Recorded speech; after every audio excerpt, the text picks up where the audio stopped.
Caitlin Clark being frustrated. Caitlin Clark wanted to come back.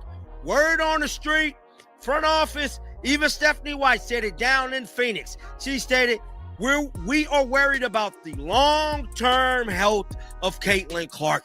That has been the topic.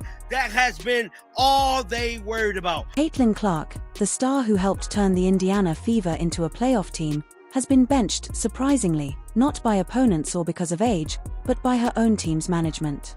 The very people who owe much of their success to her are now trying to push her aside. But Clark isn't staying quiet about it.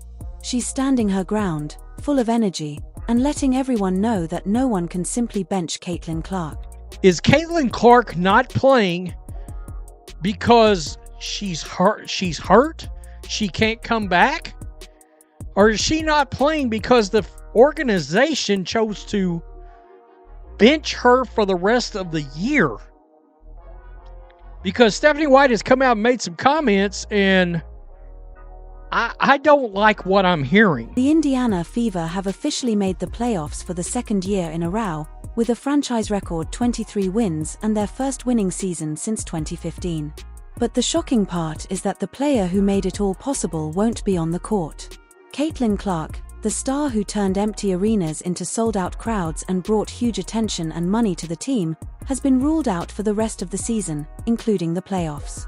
And she's furious about it. The Indiana Fever are having a tough time covering the tracks to the dirty games they played and screwing over the fans and sabotaging Caitlin Clark this season. Everybody is on to the dirty games that the WNBA and the Indiana Fever have played this season, manipulating the people and using Caitlin Clark for money and using her fans. Stephanie White has been exposed. Lexi Hall confirms that Caitlin Clark was ready to play and that the team made the decision to keep her out while she was ready to play. Team's official reason is long-term health. The front office is treating Caitlin Clark like fragile treasure, protecting her for some future moment they think is more important than what's happening right now. They're even congratulating themselves for being cautious, expecting fans to agree with their decision while benching the very player who single-handedly brought the team back into the spotlight. Steph, what stood out to you about Caitlin and kind of the array of emotion she probably felt as you came to this decision? Yeah, I mean, it's frustrating, number one, just all the injuries that she's had. Obviously, I wouldn't speak for her, but and the amount of work that she's put in to position herself to be able to play and then to have to ultimately make this decision. There's disappointment. There's the obvious frustration that's come with not being healthy really for an entire season. But ultimately, I think the big picture is the most important thing, and those are conversations that we've continued to have.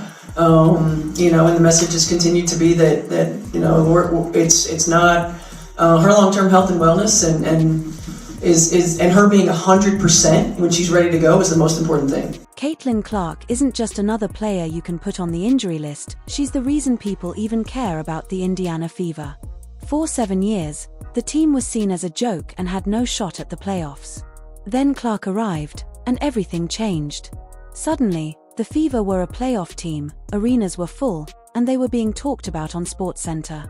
She took the team from the bottom to the spotlight. Caitlin Clark strapped on her hard hat and steel-toed boots and revolutionized the game of pretend basketball. She turned this previously unmonetizable turd into a league that's getting dangerously close to losing their charity status. Because of Caitlin Clark, the WNBA is on the verge of generating pesos and profit for the first time ever. She brought mainstream attention to a league that never had a chance of breaking into the mainstream. She brought a new fan base. For the first time, people were actually willing to spend money to watch the WNBA. And how do the team executives repay her? By telling her to sit out the most important part of the season. It's not just a bad decision, it feels disrespectful. You don't bench the star right when the story is getting exciting. It's like making a Marvel movie and cutting out the superhero during the final battle because the director is worried they might get tired. Which I'm all for the long-term health, but you got to be a player-first organization. And if that player if that set player is ready to return. She's cleared by the doctors. She's cleared by the damn doctors to play. Been cleared by the doctors to play. Let her fucking play. I am sorry. Y'all sitting up here, donkey and a damn carried everybody, wanting to get all the money you can off one day. It's one day at a time, one day at a time. All this BS y'all doing is ridiculous. And Indiana, you're looking spooky. You're looking spooky. I am sorry. I am sick of this. If you're enjoying this, don't forget to subscribe. On July 15th, 2025, in the final minute of a game against the Connecticut Sun, Caitlin Clark made a simple pass, then suddenly grabbed her right groin. Cameras showed her frustration, head in her hands, a towel over her shoulders, and the weight of disappointment written all over her face. From that moment, the Fever's front office decided her future, not Clark herself, and not even the doctors who cleared her for light practice. Since then, Fever games have turned into must-watch events. For example, her first matchup against Angel Reese's team pulled in 2.7 million viewers on ESPN, making it the most-watched game of the year. That night, Clark dropped a triple-double and practically broke the internet, while Reese finished with 12 points and plenty of side-eye. Caitlin Clark isn't just part of the show, she is the show. Instead of allowing Caitlin Clark to elevate the league, WNBA players were overtaken with powerful feelings of jealousy. They resented her. They wanted her to go away. And this season, and especially over the last couple of months, WNBA players have gotten exactly what they wanted.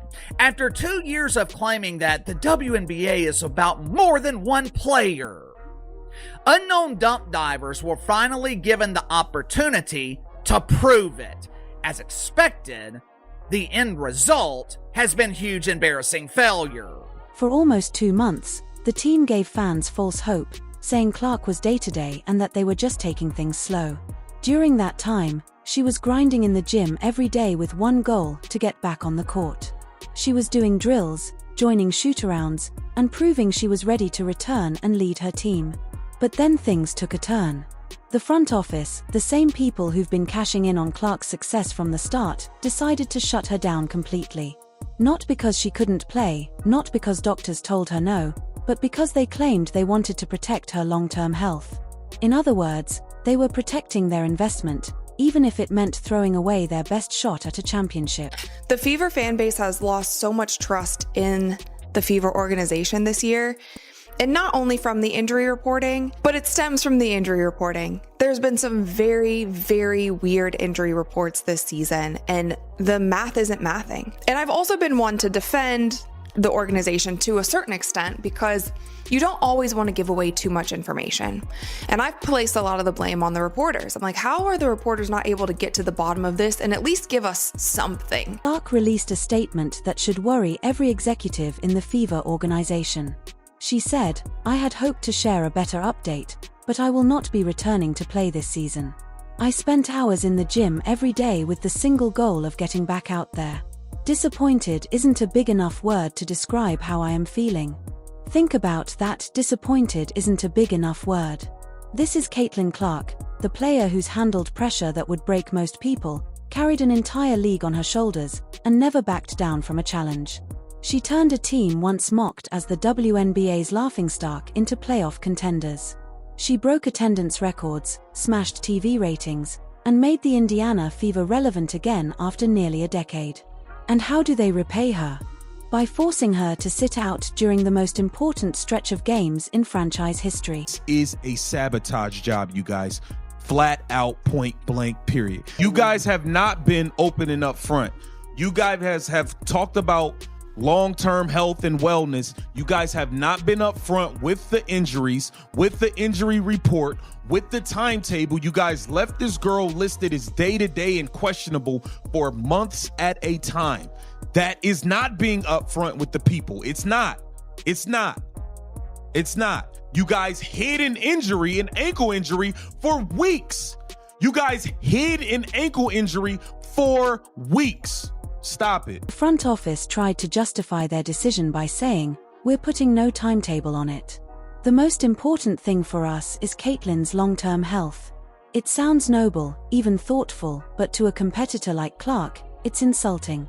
This is someone who's played through challenges her entire career, never missed a game at Iowa, and never sat out in her rookie WNBA season. Yet suddenly, the front office claims they know her body better than she does. Here's what they don't want people to realize. Clark was already back in team activities. She was running 5-on-0 drills with the squad, looking sharp. Medical experts even said the team's day-to-day storyline didn't add up, pointing out that her long absence suggested a minor, week-to-week issue, not a major injury. Still, the front office hit the panic button and shut down their franchise player right when she was on the verge of returning. When she hurt her ankle in August, that was really the dagger that ended the season.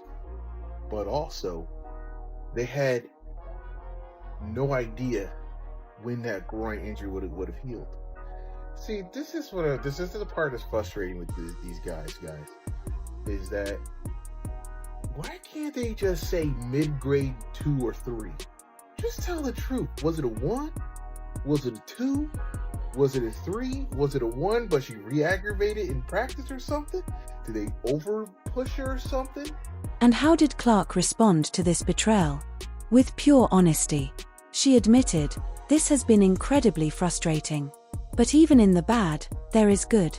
The way the fans continue to show up for me and for the Fever has brought me so much joy and perspective. I am so proud of how this team has only gotten stronger through adversity this year. Now it's time to close out the season and claim our spot." Notice her choice of words. She thanked the fans. She praised her teammates. But she didn't say a single word of thanks to the front office, the very people who made the call to sideline her. That silence says everything. Clark knows exactly who's to blame for keeping her off the court during the biggest games of the year. Stated, I miss it too. Y'all want to know why Caitlin Clark said this? Because Caitlin Clark never wanted to sit out. Caitlin Clark wanted to come back. Caitlin Clark wanted to come back, and they're treating her like she's property. That's what the Indiana Fever is doing. She's their property now. And since Caitlin Clark can have the say on whether she can play basketball or not, which is completely damn me ridiculous, utterly ridiculous. Utterly ridiculous. If she could play and she want to play, let her fucking play. Here's where it gets even more frustrating. The Fever needed Clark. They clinched the 7th seed with a 94-65 blowout win over the Mystics, but now they're heading into the playoffs without their superstar, their biggest draw, and the player who defines their identity. Fans are already doubting the team's chances without her, and they have every reason to. The front office says they're protecting Clark's future, but what about protecting the franchise's future? What about the thousands of fans who bought playoff tickets expecting to see Caitlin Clark on the court? What about the TV ratings that will nosedive without the league's biggest star? Instead of chasing a real championship opportunity, the front office chose to play it safe for some hypothetical future. This decision reeks of arrogance. The same executives who watched Clark drag the franchise from irrelevance to must-see TV suddenly believe they can win without her. They're about to learn the hard way what happens when you sideline greatness in the name of corporate caution. Confidence, so by making the playoffs, and by shutting down Caitlin Clark, it means that they fully believe that Caitlin Clark is not going to be an asset to this team, and they would rather go into the playoffs with Bree Hall on the roster than with a Caitlin Clark. And I don't know if it's a situation of, like, they would rather do that than go in with Caitlin Clark, and they would rather go in not have the headache of Caitlin Clark. It straight up seems that this front office, whether it be the coach down, they do not want the headache of constant Caitlin Clark questions in the playoffs. Clark's statement went on, "I want to thank everyone who had my back through all the uncertainty."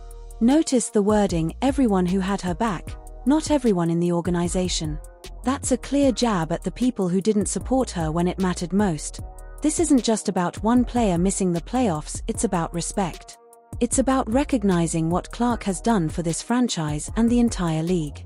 She's been the WNBA's golden goose, bringing in record attention, ticket sales, and revenue. And how is she repaid? By getting benched by executives who've never even stepped on the court. The worst part is that Clark was ready.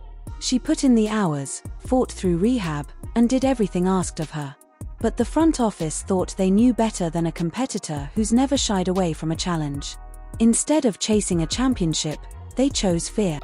I missed this so bad. Caitlin Clark's message on her Instagram story. I missed this so bad.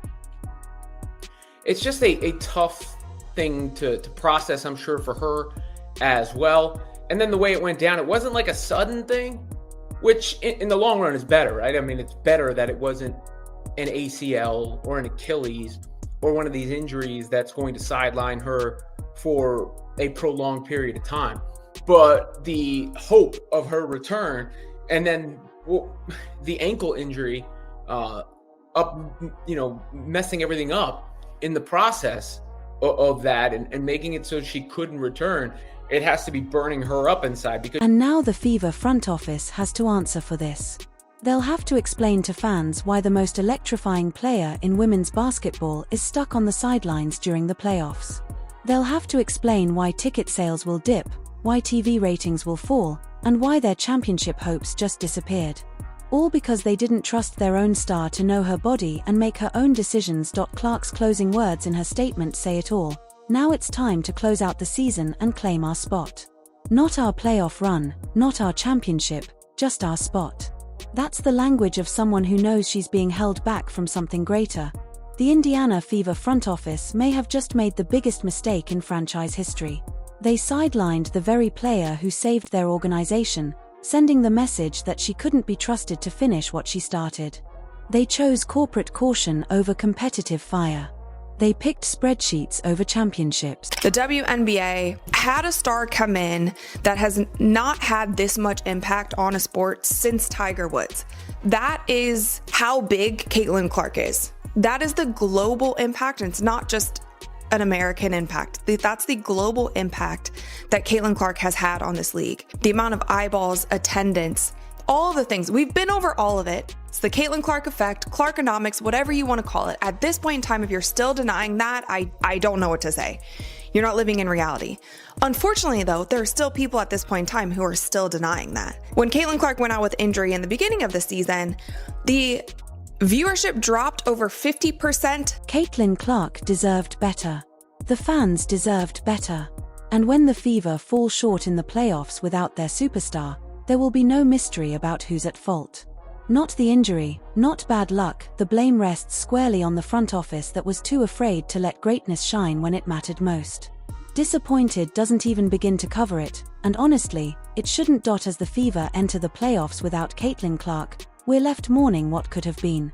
The front office thought they were playing it safe, but in reality, they played themselves. Clark will be back next season with a vengeance, and if you thought she carried a chip on her shoulder before, just wait.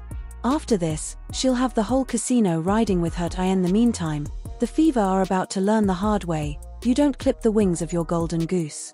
Because once you do, all you're left with are eggs and no spectacle. And nobody, absolutely nobody, buys a ticket just for the eggs. If the front office doesn't understand that, well, they'd better get used to the silence.